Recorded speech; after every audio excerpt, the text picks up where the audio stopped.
प्रविधिको संसार जति नै फराकिलो बन्दै गइरहेको छ त्यति नै धेरै खतरनाक पनि बन्दै गइरहेको छ।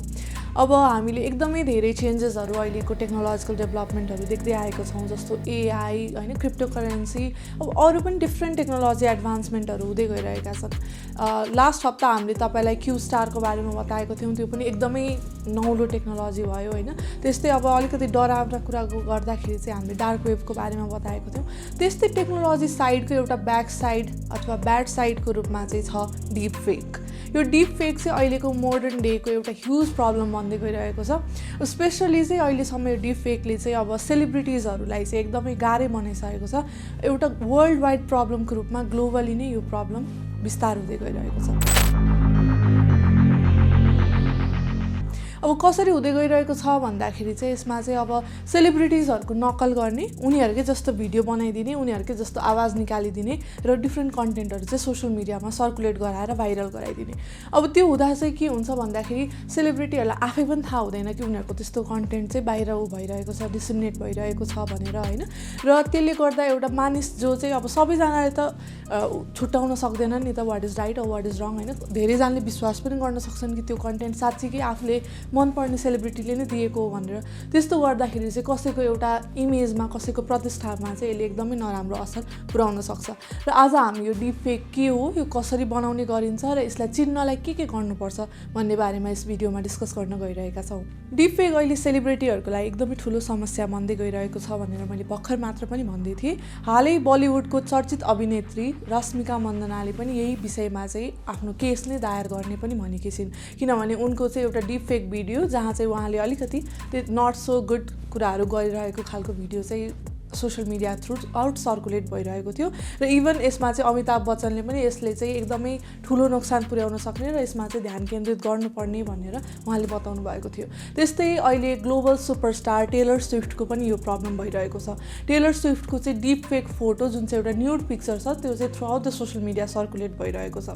अब धेरै जस्तो उहाँको फ्यान्सले चाहिँ यो रियल नै फोटो हो कि भनेर एकदमै हुन्छ नि अचम्ममा परेका थिए। उनीहरूले आफ्नो कन्सर्न जब जेनेरेट गर्न थाले तब चाहिँ एउटा डिप फेक फोटो चाहिँ सर्कुलेट भइरहेको भनेर इभन सुपरस्टारकै पनि ध्यान केन्द्रित भएको छ। र अमेरिकी सरकारले पनि यसलाई एकदमै सिरियस रूपमा लिनुपर्ने भनेर अब त्यहाँ डिस्कसन चलिरहेको छ। त्यहाँभित्र क्याबिनेटमा पनि डिप फेकलाई चाहिँ अब सधैँभरिको लागि प्रतिबन्धित गर्नुपर्छ भनेर छलफल चलिरहेको छ। सो एउटा वर्ल्ड वाइड मेजर प्रब्लम बन्दै गइरहेको यो डिप फेक हो कि। अब यसमा के हुन्छ भन्दाखेरि चाहिँ तपाईँले गर्दै नगर्नु भएको काम, बोल्दै नबोल्नु भएको कुरालाई पनि टेक्नोलोजीको थ्रुबाट चाहिँ तपाईँले नै गर्नुभएको भनेर प्रुभ गर्न सकिने खालको हुन्छ। र यो यतिसम्म रियल हुन्छ कि तपाईँले छुट्याउनै सक्नुहुन्न कि यो whether it is made or it is real भनेर। त्यस्तो तरिकाले चाहिँ डिप फेकलाई युज गर्ने गरिन्छ। अब कतिपय समय चाहिँ यसलाई एउटा गुड रिजनको लागि पनि युज गर्न सकिन्छ, जस्तो कुनै अवेरनेस कुराहरू देखाउनलाई हुन सक्छ होइन। त्यस्तोको लागि कहिलेकाहीँ राम्ररी युज गर्न सक्छ, तर यसको चाहिँ मेजर डिसएडभान्टेज नै हुन्छ। किन भन्दाखेरि यो त एउटा इन्टेलेक्चुअल थेफ्टको पनि भयो नि त। तपाईँले इन्टेलेक्चुअल थेफ्टलाई यसले प्रभाव पार्ने भयो। त्यस्तै गरेर चाहिँ कसैको तपाईँले प्रतिष्ठामाथि आँच पुर्याउने पनि हुनसक्छ। किन भन्दाखेरि तपाईँले उसको न कन्सेन्ट लिनुभएको छ, न उसँग कुनै अग्रिमेन्ट भएको छ, तपाईँले उसको कन्टेन्टलाई त्यसरी युज गरिराख्नु भएको छ, सोसियल मिडियामा सर्कुलेट गरिराख्नु भएको छ भने त्यसले चाहिँ त्यो एज अ इन्डिभिजुअल त्यसमा धेरै नराम्रो प्रभाव पर्न सक्छ होइन। त्यस्तो खालको चाहिँ इस्युजहरू यसले जेनेरेट गरिरहेको छ डिप फेकले। त्यही भएर चाहिँ डिप फेकलाई कसरी रेगुलेट गर्ने, अब गर्नुपर्छ भने प्रतिबन्ध नै कसरी गर्ने भन्ने खालको पनि एउटा प्रब्लम हुँदै गइरहेको छ। अर्को भनेको मेजर मुभिजहरूले डिप फेकलाई चाहिँ अब एउटा राम्रो एडभान्टेजको रूपमा हेर्नु पर्दाखेरि चाहिँ मुभिजहरूले डिप फेकलाई युज गर्ने गरेका छन्। जस्तै हामीले कतिपयमा अब एउटा भिआरको भर्चुअल रियालिटीको युज भनिन्छ नि, त्यस्तै गरेर चाहिँ डिप फेकलाई पनि कतिपय समय चाहिँ कुनै एक्टर एक्ट्रेसहरूको क्लोन, जहाँ चाहिँ सबै ठाउँमा चाहिँ एक्टर एक्ट्रेसलाई नदेखाउन सक्ने हुँदाखेरि त्यस्तो ठाउँमा क्लोन गर्नु पऱ्यो भने चाहिँ डिप फेकको युज गर्ने गरिन्छ। सो एउटा पोजिटिभ रूपमा युज गऱ्यो भने त कुनै पनि टेक्नोलोजीले राम्रो रिजल्ट दिने नै छ। तर यो डिप फेकलाई चाहिँ अहिले एउटा वर्ल्ड वाइड मेजर कन्सर्न किन बन्दै गइरहेको छ भने यसलाई चाहिँ मिसयुज गरेर जो सेलिब्रिटीहरू हुन्छ उनीहरूको आफ्नो निजी एउटा रेस्पेक्टलाई नै त्यो ह्याम्पर गर्ने गरी चाहिँ कन्टेन्टहरू सर्कुलेट हुँदै गइरहेका छन्। टेलर स्विफ्टले पनि यो कुरालाई चाहिँ एकदमै सिरियसली लिने र अब यसलाई चाहिँ कोर्टसम्म नै यो केसलाई लैजाने भनेर उहाँले चेतावनी दिनुभएको छ। मेजर सेलिब्रिटिजहरूले यो प्रब्लम फेस गरिराख्नु परेको छ, तर अब यो कुरा चाहिँ सेलिब्रिटिजसम्म मात्र सीमित हुन्छ भन्ने छैन। किनभने एज एन इन्डिभिजुअल हामी आम नागरिकलाई पनि यो समस्या हुनसक्छ। अब कतिपय समयमा चाहिँ हामीले अथेन्टिकेसन चाहिँ एउटा भोइस अथेन्टिकेसन पनि राखेको हुन्छौँ नि कतिपय कतिपय ठाउँमा लगइन गर्दाखेरि त्यसरी हाम्रो भोइसलाई चाहिँ कसैले फेक बनाएर चाहिँ युज गरिदियो भने त त्यो त अभियसली एउटा प्रब्लम हुनसक्छ। त्यस्तै गरेर सबैजनाको आफ्नो एउटा रेस्पेक्ट हुन्छ, एउटा फेम हुन्छ सोसाइटीमा होइन। त्यसलाई चाहिँ यसरी कसैले चाहिँ अब तपाईँसँग रिस छ, तपाईँसँग क्रोध छ भने चाहिँ उनीहरूले त्यो डिफेक्ट भिडियो बनाएर डिफेक्ट इमेज बनाएर तपाईँलाई डिफेम गर्न सक्ने प्रब्लम हुनसक्छ। त्यही भएर चाहिँ यो समस्या बढ्दै नै गइरहेको छ। यो टेक्नोलोजीलाई चाहिँ रेगुलेट गर्नु एकदमै इम्पोर्टेन्ट छ। त्यही भएर डिफेक के हो, यो कसरी बन्छ भन्ने आजको भिडियोमा जानौँ। डिफेकमा चाहिँ कि त भिडियो पनि हुनसक्छ, फोटो पनि हुनसक्छ। यसमा चाहिँ के गरिन्छ भन्दाखेरि मेसिन लर्निङ टेक्नोलोजीमा गएर चाहिँ त्यो भिडियो न त फोटोलाई अपलोड गरिन्छ, रियल फोटो भिडियोलाई, त्यसपछि चाहिँ त्यहाँनिर भएको फेक कन्टेन्टलाई चाहिँ त्यसमा मिक्स गरिन्छ। अब यो दुईवटा कन्टेन्टलाई मिक्स गरेर चाहिँ मेसिन लर्निङले के गरिदिन्छ त आफै एउटा कन्टेन्ट जेनेरेट गरिदिन्छ जुन चाहिँ एकदमै रियल जस्तो देखिन्छ। फर इक्जाम्पल अब कुनै एउटा हात्तीको टाउकोलाई चाहिँ कुकुरको शरीरमा जोड दिएर चाहिँ एउटा अर्कै एनिमल अहिले चाहिँ आइसक्यो भनेर त्यस्तो टाइपको कन्टेन्ट जेनेरेट गरिदिन सक्छ। अब यहाँनिर चाहिँ जुन सेलिब्रिटिजहरूलाई मेजर प्रब्लम बनाइरहेको छ, एउटा न्युड पिक्चर हालिदिने अथवा हुन्छ नि प्रोभोकेटिभ पोजेसमा उनीहरूको कन्टेन्ट बनाइदिने, त्यो पनि यसैबाट उनीहरूको रियल फेसलाई चाहिँ युज गरिन्छ, त्यसपछि कसै अरूको बडीमा चाहिँ जोडिएर चाहिँ कन्टेन्ट बनाइन्छ। सो योले गर्दाखेरि डिफेक चाहिँ एउटा दुईवटा डिफ्रेन्ट कन्टेन्ट जुन चाहिँ रियल र फेक हुन्छ त्यो दुईवटा कन्टेन्टलाई मिक्स गरेर एउटा रियल जस्तै देखिने फेक कन्टेन्ट बनाउने टेक्नोलोजी हो। अब तपाईँ कुनै पनि एडिटिङ सफ्टवेयरमा जानुहुन्छ, जस्तो इमेज एडिटिङ सफ्टवेयर अथवा भिडियो एडिटिङ सफ्टवेयर, त्यहाँ गएपछि तपाईँले क्लियरली नै देख्न सक्नुहुन्छ कि यहाँ कतिपय लेयर्समा चाहिँ एडिटिङ भएको छ, काम भएको छ भनेर होइन। तर यसमा डिफेक्टमा चाहिँ यत्तिकै जेनरली हेर्दाखेरि चाहिँ हामीले यो डिफेक्ट भिडियो हो, डिफेक्ट कन्टेन्ट हो भनेर चाहिँ पत्ता लगाउन सकिँदैन। So it is as real as that होइन। त्यही भएर कसैको अगेन्स्टमा चाहिँ एउटा डिफेमेसन गर्नको लागि, कसैप्रति आफ्नो रिस पोख्नको लागि चाहिँ डिफेक्ट टेक्नोलोजी युज भइरहेको छ। यसले चाहिँ धेरैवटा र्युमर्स फैलाइरहेका छन् होइन। धेरैजना इन्डिभिजुअलको मेन्टल हेल्थमा पनि यसले प्रभाव पारिसकेको छ। किन भन्दाखेरि अब त्यो कन्टेन्ट धेरैले विश्वास गरिदिइसकेपछि चाहिँ यो कन्टेन्ट रियल होइन, यो फेक हो भनेर पनि अलिकति बुझाउन सक्दा गाह्रो हुन्छ नि त। किनभने एज एन अडियन्स हाम्रो त एकदमै हेट्रोजिनियस अडियन्स हुनुहुन्छ। कुन एज ग्रुपको कन्टेन्ट कुन एज ग्रुपलाई जाने अथवा कसले त्यो कन्टेन्ट हेरिरहेको छ भन्ने थाहा पाउनलाई गाह्रै हुन्छ। त्यही भएर चाहिँ डिफेक्टले चाहिँ एज एन इन्डिभिजुअल धेरै नराम्रो प्रभाव पनि पारिरहेको छ। यसलाई चाहिँ अब वर्ल्ड वाइड रूपमा नै प्रतिबन्ध लगाउनु पर्ने कुरा भइरहेको छ, रेगुलेट गर्नुपर्ने कुरा भइरहेको छ र त्यो एकदमै अहिलेको मोडर्न डे आवश्यकता पनि भइसकेको छ। डिफेक्ट चाहिँ दुईवटा टाइपको नेटवर्कलाई चाहिँ मिक्स गरेर बनाइन्छ। यसमा एउटा नेटवर्क हुन्छ इन्कोडर नेटवर्क र अर्को नेटवर्क हुन्छ डिकोडर नेटवर्क। सो इन्कोडर नेटवर्कमा चाहिँ के हुन्छ भन्दाखेरि तपाईँको जुन मूल कन्टेन्ट छ, जुन तपाईँले चाहिँ प्राइम कन्टेन्टको रूपमा हाल्नुहुन्छ, त्यसले चाहिँ इन्कोडर हुन्छ र त्यो डिकोडरले चाहिँ के गर्छ त त्यो प्राइम कन्टेन्टलाई चाहिँ एनालाइज गर्छ र त्यसपछि चाहिँ कुन कन्टेन्टसँग ब्लेन्ड गरेर चाहिँ रिजल्ट दिन सकिन्छ भनेर डिकोडर नेटवर्कले गर्छ। त्यही भएर चाहिँ यसमा इन्कोडर नेटवर्क र डिकोडर नेटवर्क भनेर हुन्छ। इन्कोडर नेटवर्कमा चाहिँ तपाईँले इनपुट दिनुपर्ने हुन्छ, किनभने तपाईँले यस्तो खालको कन्टेन्ट चाहिएको हो भनेर एउटा प्रम्प्ट जस्तो हो इन्कोडर नेटवर्कमा।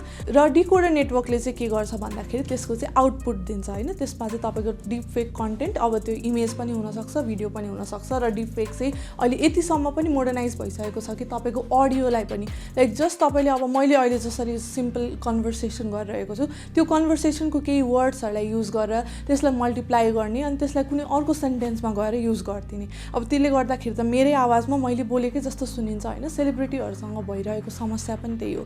उनीहरूको आफ्नै आवाज अब मुभीबाट निकालेर हुन्छ कि इन्टरभ्यूबाट निकालेर हुन्छ कि युज गरिन्छ र त्यसपछि उनीहरूको फेक भिडियो बनाएर त्यसमा हालिन्छ, जसले गर्दाखेरि चाहिँ के हुन्छ त अब उनीहरूको रियल आवाज नै छ, उनीहरूको फेस पनि देखिरहेछ भनेपछि त मान्छेले पनि विश्वास गर्ने भयो।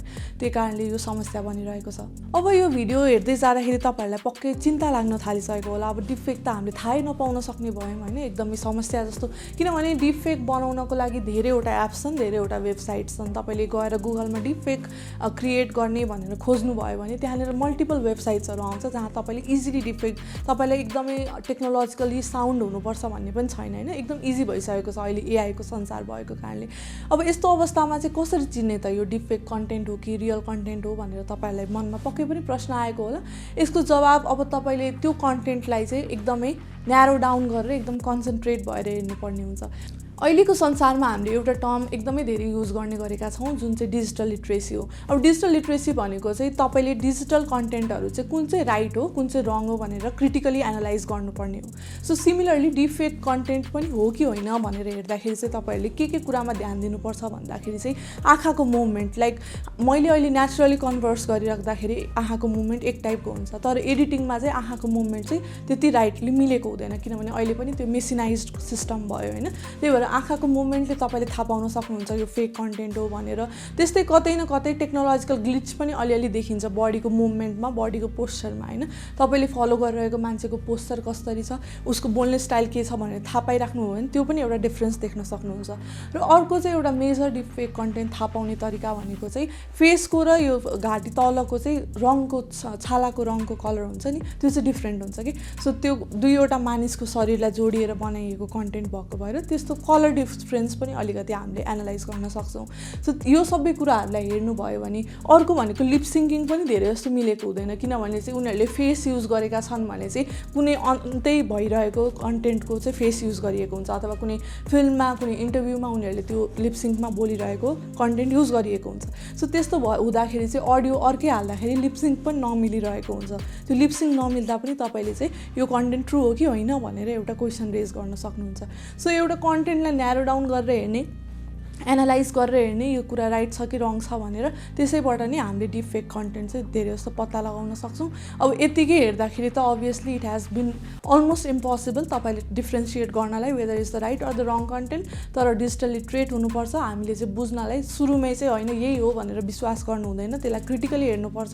कुनै पनि अलिकति शङ्कास्पद कुरा छ भने त्यसलाई राम्ररी याद गर्नुहोस्, तपाईँले केही न केही चाहिँ डिफ्रेन्स रियल कन्टेन्टभन्दा भेट्नु नै हुनेछ पक्कै पनि।